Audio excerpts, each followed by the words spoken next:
like cultural differences. Like for example, um, we were talking earlier with another professor saying that like this language doesn't do this.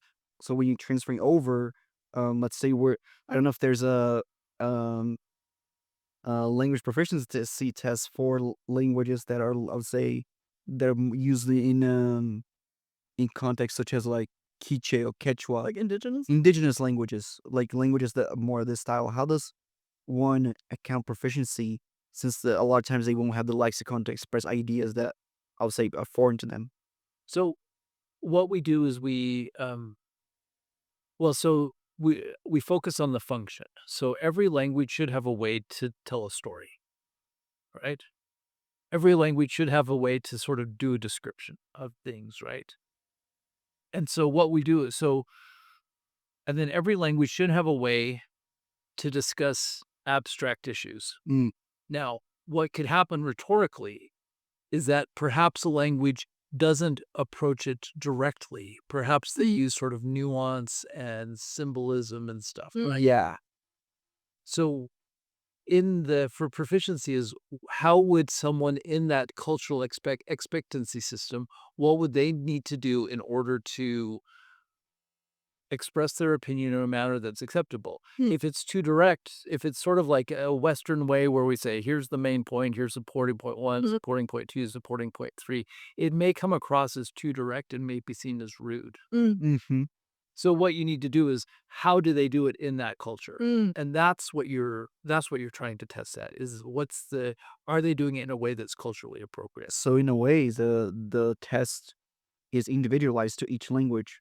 Yeah. So in like Arabic, for example, they're like, okay, culturally we would have this conversation in MSA because I remember that Yeah. when I took the test, I started out in Syrian Arabic, and little by little, when the woman started talking about more complicated issues, I switched to high standard Arabic, Yeah. and then and then and then it got to a point where I think that was the point I think she misunderstood me. The and there was a p and then there was I think there was a point where, she got me I think that was my breaking point when she said, like, um, "T tell a story about you you need, you're in a situation like you have a room, but then someone else has the keys, right, to that room. How would you be able to open the door? Or how would uh, you need to have a meeting, but then there are people they're coming kind of like in a conflict situation. Right. How would you solve this conflict?" And then I think that was my breaking point because they're like, "Okay, how would I do this?" And I'm thinking like, "Crap, I wouldn't even be able to figure the situation out, even my own native language." Well, so one of the things for the advanced level is resolving a situation with a complication. So the intermediate is simple transactions. The advanced is situations with a complication. So what they're trying to do is we want a like another we want a description of what happened. So how did you lose your keys? What like we want or the narration. So what happened? Why did you lose your keys? Describe the keys to me. Why can't you find them? And then what suggestions do you have to resolve this? And Ah. oftentimes that situation with a complication, it provides an opportunity for people to pull out that more complex grammar where you have to say, what if I were to what if I were to call my friend and they could come, would that be able to resolve the situation? And so it forces them to use grammatical of forms that are not common in simple transactions. Ah. And so it allows us to sort of provide a real world situation where we can assess the ability to do another narration, another description, and then see do they have the accuracy expectation, the accuracy to be able to Ah. function. I think that's where I screwed up because I told him like, "You know what? Never mind. I'll figure out." But did you say you got an advanced low? Yeah, I got him in slow. So that means that you were able to do it minimally. Right? Otherwise, it would have been breakdown and you would have gotten an intermediate. So you're on your because the thing is, before that question, she had asked the question about, what's tell me how it's like she told me like you study criminality, you like to study criminality about in teenagers. Tell me how um drugs affect teenager capacity and criminality. Well, So I had to talk about that in Arabic. which is good. Because the thing is, they need to find patterns of breakdown. So the fact that they were asking about those more complex topics means they're pushing you to the superior to look for patterns of So breakdown. that would be superior. That would be a superior question. Yeah. So like I overheard this guy. I was down in the language sciences lab. I overheard this guy. Excuse me, he had just finished his OPI, and I heard him on the phone talking with someone.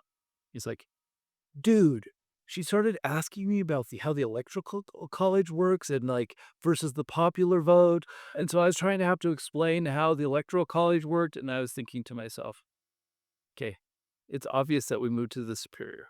Well, you probably, what if I were to recreate based on that little thing? My guess is that the interviewer asked, what are people talking about these days? And he said, "Oh, people are talking about the election." And she was saying, "Oh, tell me about the election. What are some things that you know?" You're like, and then he probably explained it, and then she took that advance, which is being able to talk about current events that are outside the autobiographical, right, and spiraled up to the superior to start saying, "Well, what's the issue behind this?" Right. And was good to, because the way that OPI works is that you always take what's of interest to the person, what they mention, and then you see if you can spiral it up. And if there were patterns of breakdown of the advanced, then you wouldn't spiral to the superior. It means that they had been able to maintain the floor of the advanced the whole. In a question, I got advanced low, but like, would another tester would have like, no, he's definitely advanced middle, advanced high. So the way that it happens, at least for OPIs, is that they're always double rated. Mm-hmm. So a recording of your conversation is made. It's sent to a second rater. They rate it. And if they're in agreement and let's say that they sent it to a second rater and the second rater said, this is an advanced mid, then what they would do is then they would send it to a third rater. And the third rater could say, no, this is advanced low. If there's two advanced lows, then the advanced mid is kicked out. Oh, Or it could be sent to a second rater and they said, this is an intermediate high. Then it would be sent to a third rater, no, this is an advanced low. So wherever there's agreement, that's oh. what the final. And how does one differ? Like you're in advanced level, right? And according to you, from what you've seen, is the breakdown point of most people. What difference is like advanced low, advanced mid, and advanced high? Okay, let's switch this as slightly different. Let me talk about an intermediate high, an advanced low, and an advanced mid. Okay. Intermediate high means that you can do all of the intermediate without any problem at all, and you're doing the advanced probably around half of the time, but there's systematic breakdown. Advanced low means that you're doing all of the advanced all of the time, but just barely. Advanced mid, you're doing all the advanced level functions really well and clearly, and there's no problem at all, but you're not able to do the superior. Then the advanced high means that you're doing the superior about half the time, but you can't sustain it. So the way that it works is that the high, we like to say the high sublevel is the fallen angel. They're almost at the next level, they just aren't able to sustain it. Interest. That's good to know going forward.